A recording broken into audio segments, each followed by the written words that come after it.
So, I'm going to talk a little bit about the autonomic nervous system and the idea of expansion and contraction. And so, here's the idea: when we feel something, in a way, it colors what we see. So, we have the idea that you see red with anger. So, everything that comes to our minds at that point comes through the lens of anger. And of course, if you're in a situation where you're in danger, then the anger is quite helpful. Or if you have to hunt prey to survive, the anger is quite helpful. If you're not in that situation, it's not. But one of the things to keep in mind from this expansion contraction piece, when you lose access to parts of your emotions, you've contracted. And so, actually becoming more emotionally available is an expansion. The ability to utilize anger in a healthy, justified manner, such as if someone has, going to harm you, or there's someone in your home who's going to rob you, then that anger is justified.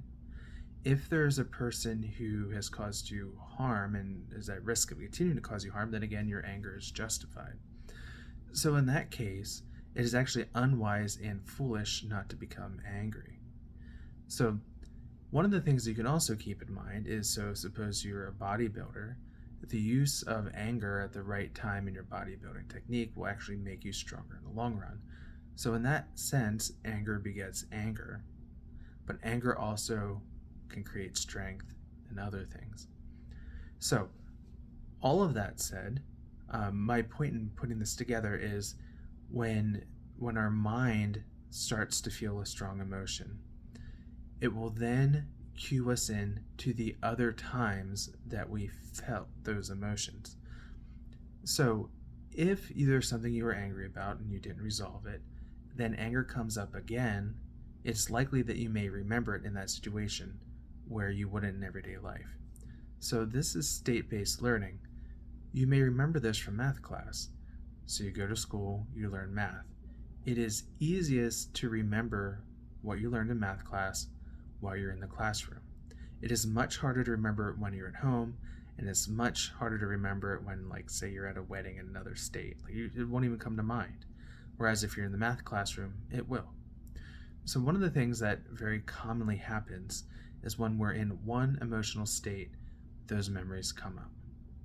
So you can actually be a little bit choiceful at remembering certain memories that provoke certain emotions to give you the strengths and benefits of those emotions at certain times.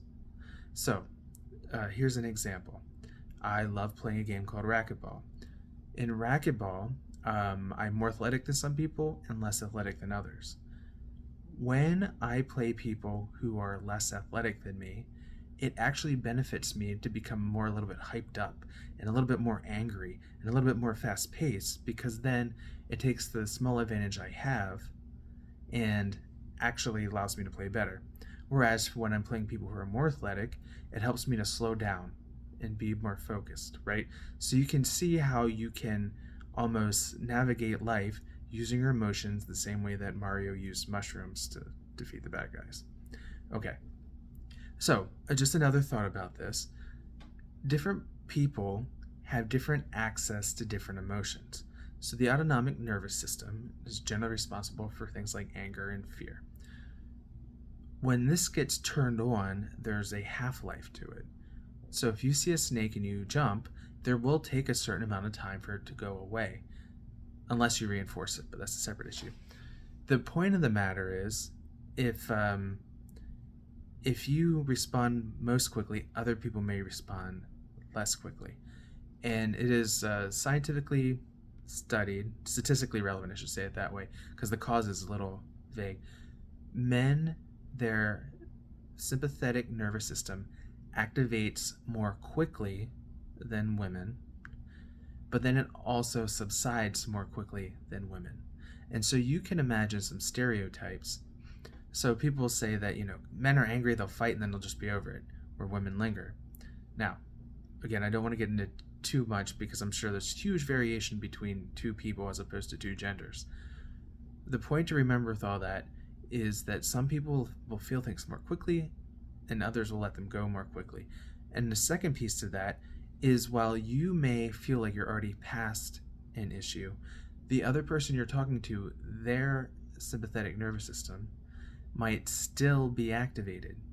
And if it's activated, they may still be having the state-based memories that came with it.